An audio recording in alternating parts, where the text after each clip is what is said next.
possible out of Afghanistan.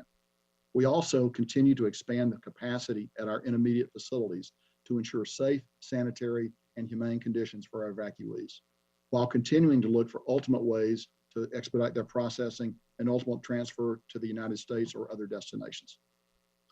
I'd like to close out my remarks today by just taking a moment to describe the heroism that our Marines, soldiers, and sailors are exhibiting as they screen the people who are coming onto the airfield.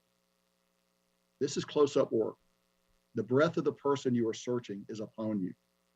While we have overwatch in place, we still have to touch the clothes of the person that's coming in. I think you all can appreciate the courage and the dedication that is necessary to do this job and to do it time after time. Please remember that we have screened over 104,000 people. Finally, I'd like to offer my profound condolences to the families of our servicemen and women and Afghan civilians who lost their lives today. We have put more than 5,000 U.S. service members at risk to save as many civilians as we can. It's a noble mission, and today we have seen firsthand how dangerous that mission is.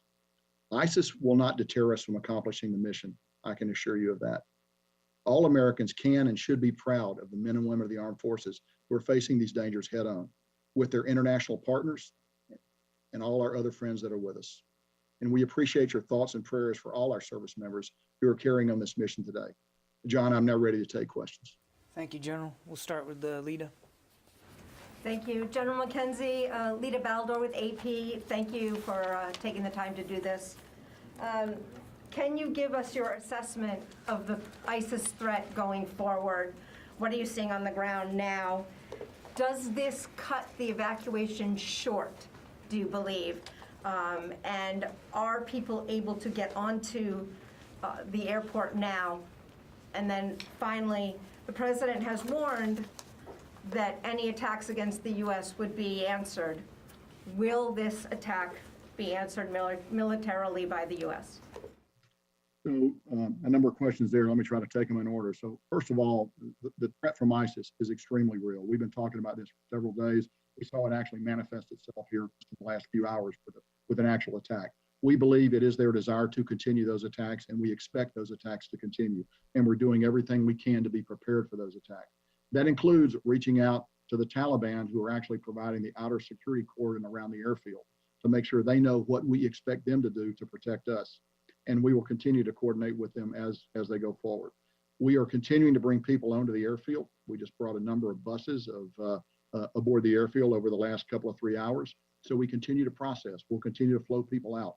The plan is designed to operate while under stress and under attack, and we will continue to do that.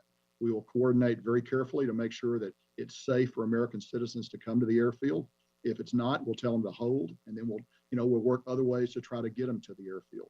But I think our mission remains. We're still committed to flowing people out up until we terminate operations at some point, towards the end of the month. But I think we have the ability actually to do all of those things as we go forward. Let me just come back one moment. And you talked about going after ISIS. Yes, if we can find who's associated with this, we will go after them. We've been clear all along that we're going to retain the right to operate against ISIS in Afghanistan. And we are working very hard right now to determine attribution, to determine who is associated with this cowardly attack, and we're prepared to take action against them. 24/7, we are looking for them. David. General David Martin with CBS. 27 casualties is a terrible number. 12 dead. Could you explain the circumstances of these attacks which resulted in such high casualties for the U.S.? Sure, David. So first of all, you will understand that we're still investigating the exact circumstances. But what I can tell you is this. The attack occurred at a gate. And at a gate, we have to check people before they get onto the airfield. We have to ensure they're not carrying a bomb or any other kind of weapon that could ultimately make its way onto an aircraft. So that requires physical screening. You can't do that with standoff. You ultimately have to get very close to that person. So while the air base itself is surrounded with T-walls, we're well bunkered in. We've done a variety of things to protect ourselves. At these interface points, these gates where people actually come on the airfield, there's no substitute for a young man or woman, a young United States man or woman, standing up there conducting a search of that person before we let them on. Now, the Taliban have conducted searches before they get to that point, and sometimes those searches have been good and sometimes not. I will simply note that before this attack, we had passed 104,000 people through. So this attack is one too many, but we'll evaluate what happened. We'll find ways to always get better. But the key thing is you don't want to let somebody on an airplane carrying a bomb, because that could result in even massive loss of life if an airplane were to be destroyed. So you got to do the searches. We work with our Afghan partners on the ground, the NSU elements, to conduct those searches. But ultimately, Americans have got to be in danger to do these searches. There's really no other way to do it. And again, I cannot tell you how impressed I am with the daily heroism of the men and women that are out there doing this work. Typically soldiers, sailors, and Marines that are doing that work. And they're right up close to thousands of people that are flowing through the airfield. You've all seen the images. And to be able to get up and do it day after day, it's remarkable. And this time, it looks like somebody got close to us. We'll find out why. We'll try to improve our procedures. It is 12 service members dying. Nobody feels that more closely, more directly than me and everyone else in the chain of command. And we recognize that we need to continue to evaluate our procedures as we go forward. At the same time, there's a tension there. We have to continue to let people own the airfield, because that is why we are there. We're not there to defend ourselves. We're there to defend ourselves while we process American citizens first, but also the other categories of people that I've mentioned, get them to a place where we can fly them out into a safer, better future. So just to be clear, this suicide bomber was going through the gate, being searched, checked by U.S. service members when he detonated his vest? David, that would be my working assumption. I know this: he did not get he did not get on the installation. It was at the interface point where they try to come in where this attack occurred, and we just don't know more right now. We're gathering that information. As you will understand, we're investigating that. But right now, our focus really, we have other active threat streams, extremely active threat streams against the airfield. We want to make sure that we've taken the steps we need to take to protect ourselves there. So our focus is on that. Over the next few hours and a day or two, we'll learn a lot more about what happened here. And I'm sure we'll be able to share that with you. But right now, our focus is actually going forward, ensuring that another attack of this nature does not occur, because as you know, typically the pattern is multiple attacks, and we want to be prepared and be ready to defend against that. Courtney. Can you, hey, General McKenzie, it's Courtney QB from NBC News. Can you tell us a little bit more about these extremely real additional threats from ISIS? Is it a concern about more suicide attacks? And also about some of the steps that you may be taking to mitigate future attacks? I mean, would it include putting U.S. troops or Marines outside the gates, or outside of the airport for additional perimeter security? And then finally, with all of this, is there any discussion about sending any additional U.S. troops to Kabul airport for additional security measures? So let me actually answer the last part of your question first. We assess we have the forces we need to protect ourselves there. I'm always in a constant dialogue with the secretary. If I needed anything else, I'd be talking to him immediately, but I think we have what we need to protect ourselves. So let's talk a little bit about the threat streams. So very, very real threat streams, very, very what we would call tactical. That means imminent, could occur at any moment. And they range from rocket attacks.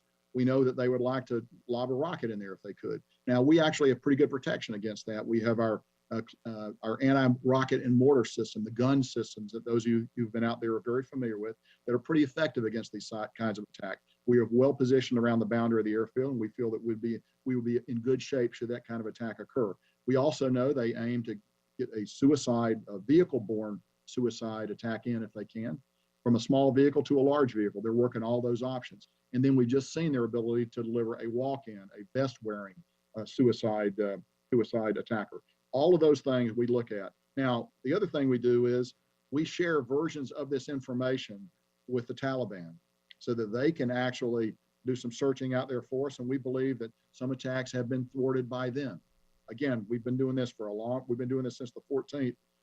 This is an attack that's been carried out. We believe it's possible that others have been thwarted. We cut down the information we give the Taliban. They don't get the full range of information we have, but we give them enough to act in time and space to try to prevent these attacks. The other thing we try to do is we try to push out the boundary even further so that we don't get large crowds massing at the gate. Clearly at Abbey Gate today, we had a larger crowd there than we would like, which goes to show you that the system is not perfect. But we have gained large elements of standoff at other gates And we want to keep that kind of standoff in place. As you know, standoff for attacks like this is always the best defense. Unfortunately, we just don't have the opportunity, given the geography of the ground that we're on, to always gain that kind of standoff. So let me close up your question by saying, we take the threat of these attacks very seriously. We're working them very hard. We're doing a variety of things. We got, as you know, we have AH-64 attack helicopters on the ground that we're flying to take a look. They have very good thermal and optical imaging systems. We got aircraft overhead that also have very good imaging systems. We have unmanned aircraft, MQ-9s, that have the ability to look. All of these systems are being applied in defense of the airfield, all of it on a continual basis, all of them vectored by the intelligence that we receive, and then we also use the Taliban as a tool to protect us as much as possible. I'm going to go to the phone, so I haven't done that yet. Alex Horton, Washington Post.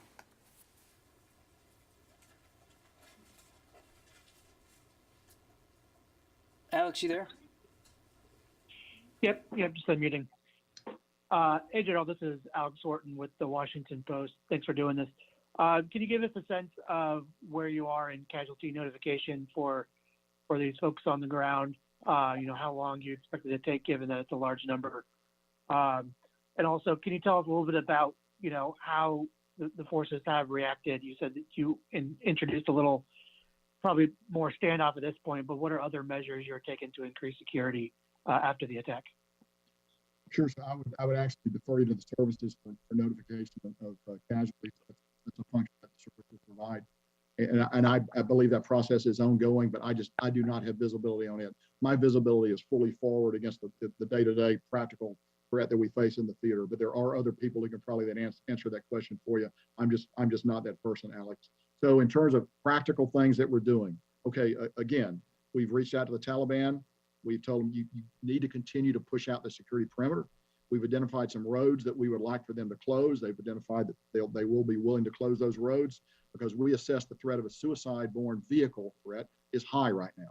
So we want to reduce the possibility of one of those vehicles getting close. And so we're actually moving very aggressively to do that. We talked a little bit about the overwatch that we have in place, but I'll review it again. We have our unmanned aircraft, our MQ-9s, and other unmanned drone systems that have very good optical and other means of looking down. So we look at what's happening around the gate. We try to identify patterns, and we got highly trained people that take a look at that. We also have our aircraft that we fly locally, the AH-64s that I mentioned a few moments ago, as well as other manned aircraft that come off the USS, off the carrier that we have off the Makran coast, as well as U.S. Air Force aircraft that we bring up from out of Afghanistan. Everything ranging from F-15s to AC-130 gunships. And as you know, the AC-130 gunship has a very highly capable targeting system, and it's also a very visible platform. And we know from long experience that visible demonstration of these kinds of ISR tends to dissuade the attacker, because they know that if we can see them do it, we're going to strike them immediately. So we'll be prepared to do that should it become necessary to defend the base. We're looking very hard. We assess we are in a period of heightened warning right now, and we're working through that as aggressively as we can. Over. Gordon.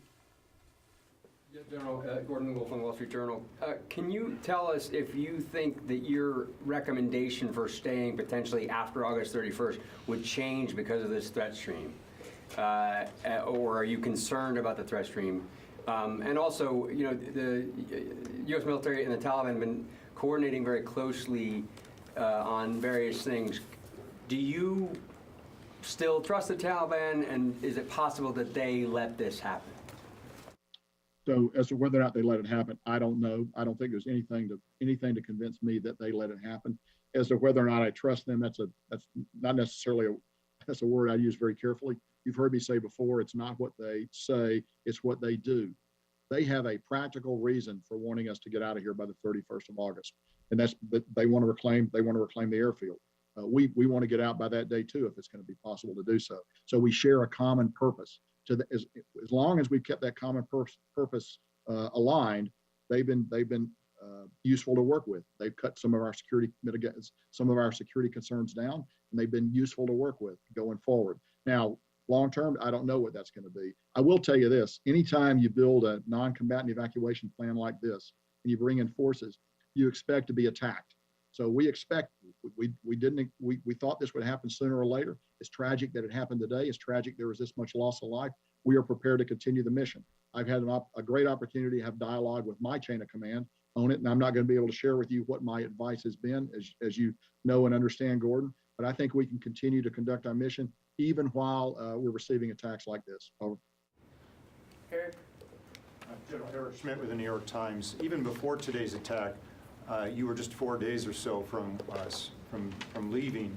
How soon will you have to start diminishing the evacuation flights, if indeed those can continue, to make space and time for the military retrograde, that is the withdrawal of the remaining troops there and their equipment? So Eric, without getting into specifics, I would tell you that the plan is designed to maximize throughput of evacuees even as we begin to prepare to draw down the force on the ground. So we recognize there's a need to balance the two. So we're not going to get to a point where suddenly we turn off the spigot. It will draw down as we get closer to the end date. It's not useful for me to share that date with you right now when we will begin to draw down those flights, but we will do it at some point. At the same time, I want to emphasize again, the plan is designed to maximize pushing people out, even as we reconfigure the force, continue to defend ourselves, and get ready to bring out our own equipment and ultimately our own military personnel. And General, if I could just follow up on that, will you have to also develop alternative routes beyond those that you already have to get the remaining Americans in Kabul who want to leave safely to the airport? So I would tell you that we have worked over the last week. We have brought in hundreds of Americans by working alternate routes to get them in, by establishing contact with them, by directing them down a steady different ways to get to the airport.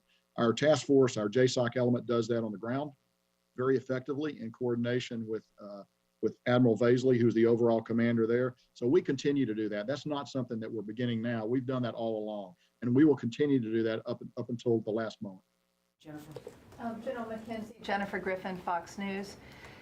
Can you say, was there one or two suicide bombers at the Abbey Gate? And can you say for certain that it was a male bomber? And can you give us any more details about the second explosion that occurred at Barron Hotel? Was that a VBID? Was that a car bomb? Or was that also a suicide bomber?